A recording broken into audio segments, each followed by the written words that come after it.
Um, Experts are breaking down are breaking down evidence of are breaking down evidence of and they're trying to provide a case against Donald Trump, and it's evidence of prejudice. The Manhattan case brought by Alvin Bragg is sound, says former federal prosecutor Sean Wu. Now on Tuesday and in the days since, the American news media responded to the spectacle of Donald Trump's indictment and arraignment with a maelstrom, a breathless narrative that kept repeating how this was history in the making, and that these are uncharted waters. Now, however, part of the narrative was also that somehow Trump's arrest and arraignment still did not live up to box office expectations for the symbiote that is the Donald Trump mainstream news media, and but bleeds it leads entertainment machine. On his Apple TV show, comedian Jon Stewart described this perfectly as an epic fucking media fail, where only our media, those cloistered, short attention span, spelunking defenders of democracy, find a squatter paying hush money to a Playboy model, and a former adult porn star, and then cooking the books to help himself win an election, underwhelming and boring. What America desperately needs right now is to gain some much-needed critical perspective by taking a deep collective breath and then locating these last few tumultuous weeks in a much larger context. In an effort to better understand everything, this unsettled time with Trump's first arrest and arraignment, questions of justice, and what this all means for our democracy, and how the likelihood that he will still be the Republican Party's 2024 squad candidate. We asked a range of experts for their insights and interventions.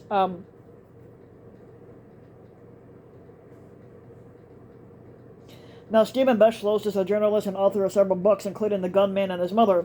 Now, here's what he had to say. Some pundits insist the Manhattan District Attorney Alvin Bragg's 34 felony charges are flimsy, which makes little sense to me given that the Manhattan District Attorney's Office has successfully prosecuted other white-collar cases like this, involving fraudulent business records intended to cover up underlying crimes. Now, I think this misses a deeper point, but if you believe the law should apply equally no matter how much money or power that defendant has, then the case must be brought to justice. Personally, I care less whether this indictment leads to conviction than the fact that Donald Trump is being finally held to account. I am hopeful that Bragg's indictment will cause other prosecutors to find their courage in the other pending cases.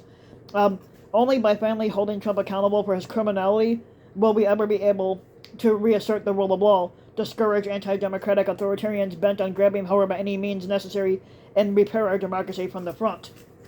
As encouraged as I am that the slow grinding wheels of justice are finally in motion, it remains a painful fact that tens of millions of Americans were and apparently still are willing to ignore his criminality and let him gain control of the levers of power again. And we need to better understand and fix this continuing danger to the body politic. Sherry Jacobus also had her say. She's a former media spokesperson at the Republican National Committee and founder, and she's also the president of the political consulting and PR firm called Capital Strategies PR.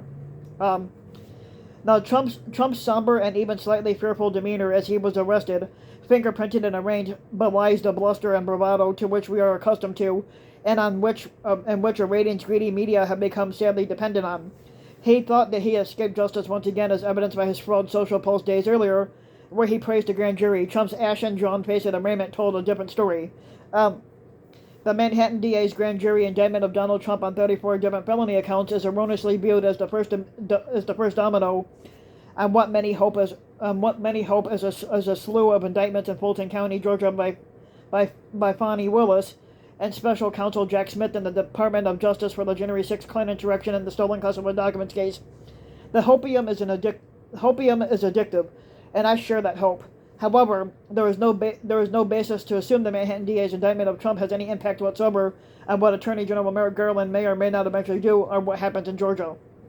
Now, Garland appears to act only when forced, such as when the January 6th Klan attack committee findings, which he should have had on his own, light a fire under him, or other law enforcement pushed him to sign off on an FBI raid of Mar-a-Lago to retrieve stolen top-secret documents from Donald Trump.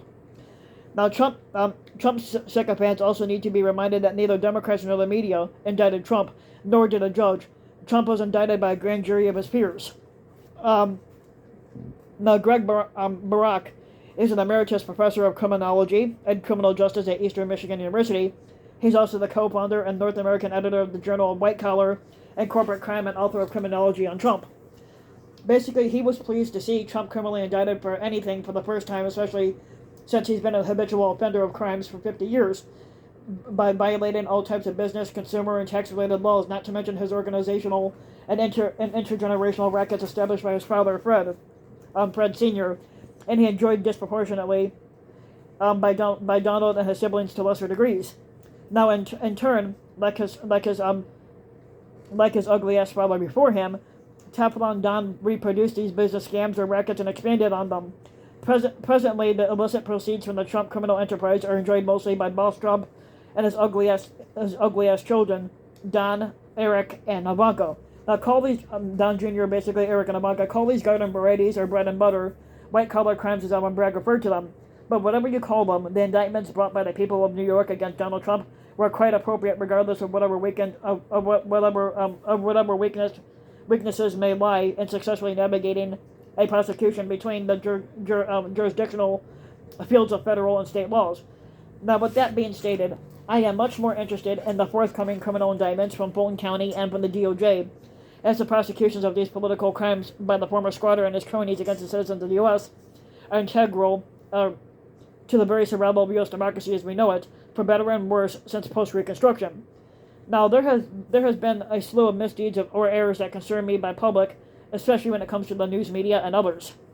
In socially mediated and post-truth America, where the lines between fiction and reality have been blurred on television, in American politics and in our everyday lives, what probably concerns me most is the magnification of all this by the mass media's captivity to its own centrist ideology of journalistic balance and neutrality that plays into and reproduces the political status quo. Now, contributing further to the many problems of representative democracy, public policy, and the rule of law, as it was elaborated in Greg Barak's book, Criminalizing a Former Squatter, The Case of Donald Trump and the Missing Struggle for a New Democracy, people were either struggling to liberate on the right or to save on the left our old form of democracy. Now, in comparison, not enough people are pursuing to change or transform our representative democratic system of minority rule into a new representative democratic system of majority rule. Now, this entails both an extensive discussion of the strengths and weaknesses of our present constitutional arrangements, and then an amending and reconstituting of the U.S. Constitution that's grounded into a new and expanded Bill of Rights dependent on first and foremost upon the guarantee of economic rights for all Americans. Now, Lawrence Rosenthal, who's on the chair and lead researcher of the Berkeley Center for Right-Wing Studies, which he founded in 2009, he is the author of Empire of Resentment, Populism's Toxic Embrace of Nationalism. It became a cliche back in 2016, during the squatter role campaign, that media coverage of Donald Trump, inspired by his utter disregard for the conventions and norms of electoral politics, was worth about $2 billion, or at least that's what he claimed. If he, like other candidates, were obliged to purchase TV advertising to the same end, here we fucking go again. Now, complete with the relentless analogy to TV's OJ Bronco addiction, hours of roadway and jabber with an ounce of auction, Tuesday's coverage of Donald Trump's arraignment was a media hog's dream. Now, from the start, there has been a widespread misunderstanding of Trump and his transgressions. The ready-to-hand and mistaken analogy was to Ronald Reagan. Trump was already Teflon Don by the summer of 2015, but in reality, outrage to Democratic media did not slide off Trump. Rather than clung to him and incomprehensibly to Blue America, it made him stronger. Now, does this change now that Trump's transgressions have become matters of criminal prosecution so far? The odds don't look good. The Republican Party shows no signs of pushback to Trump. It's just political persecution mantra, nor to any of his attacks on the officers of the court involved and their families, nor to his January 6th Klan rioters of his base to militant action. Beyond the maggot true believers in Congress and state legislators, the reason for the party's silence is simple. It's profoundly cynical. No one wants to be the next Liz Cheney. At the level of the Republican base, passions and rhetoric are ever escalating. Though the resolve to action may be tempered, Trump's political calculations are about defending his maggot movement, which is 30% of the party, as the cornerstone of a strategy to win the party's presidential nomination. Now, unlike his rival Ron DeSantis, who talks about nothing but his woke fixations, Trump's campaign, even before his indictment, has been all about his legal persecution and defense of the January 6th Klan rioters, and nothing stood out as remarkably during the January 6th Klan attack on the Capitol as much as the Klan rioters' extraordinary posing for the camera's sense of impunity, and that's all gone. The likelihood of a coordinated action at that level is slim. Lone wolf events, however, are another fucking matter. Now, Shan Wu is a former federal prosecutor who served as counsel to Attorney General Reno. Shan is a frequent contributor to the Daily Beast and appears regularly as a legal analyst in the media. It was more profound than I expected to see him in a criminal courtroom as a defendant. It's like a reality check as to how disrupted our previous norms have become. The years of frustrated efforts to seek accountability for Trump, his sycophants, and the Republican Party's growing extremism created a universe in which accountability only existed as something permanently just out of reach. Now, while being charged in a criminal case is not the same as being convicted, it's unquestionably a real step in being held accountable, and one that felt far more consequential to me as a former prosecutor than the two impeachments that Trump was impeached on. Even that reaction on the part shows how the universe of what we expect has changed. Impeachment, even during the Clinton presidency, still loomed as a nuclear type of option, and one whose deterrent power was so great that even as tenacious a politician as Richard Nixon resigned rather than face it, because Richard Nixon resigned before he could even be impeached. But no longer, impeachment now just feels like one more partisan fight. Rather, maybe that's all it ever was and all it ever should have been thought about. Now, there is an unconscious baked-in favoritism given to the rich and powerful, particularly rich and powerful white males, that many in media and even in the public don't realize impacts them. Now, weighing the relative importance of the multiple potential criminal cases, Georgia Fulton County, the Mar-a-Lago documents, the January 6th Klan insurrection, and New York Manhattan hush money case, it reflects this kind of unconscious bias. And sure, some of it comes from the Republican spin pundits, but so much of it comes from media and general public that are not trying to actively spin it. The characterizations of the Manhattan case as an accounting error, case as a case that is not strong enough to bring against a former squatter, is evidence of prejudice that prosecutors should only bring exceptionally strong cases against exceptionally powerful people. Now that is that is going to be the wrong case, obviously. Cases should be brought based on the evidence in the case, and not based on who is the potential defendant. As Shan Wu is a former prosecutor, he's seen this kind of attitude before, and it really arises from being afraid to lose a high-profile case or fear of being embarrassed by a high-powered, well-defended defense counsel, or well-funded one. Now, create the dual standard everyone pays lip service to being against, but don't realize when we are perpetuating it ourselves. Now, there is a lot of misogyny lurking within the constant reference to salacious details and references to Stormy Daniels as a porn actress, as though that somehow diminishes the criminality of the case. It fucking doesn't.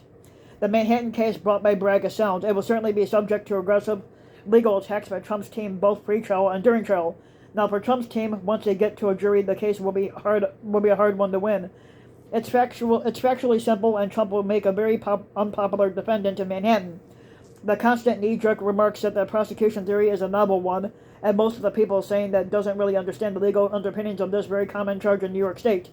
The assertion that it is novel as in many ways a function of how this is all too unprecedented.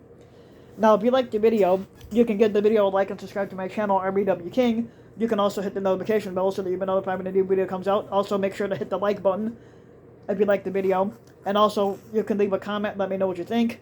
And if you want to support my work even further, you can donate to my Patreon link, which you can find in the About section of YouTube. And for just as little as a few bucks a video or a month, your donation can help go a long way. And thanks for listening.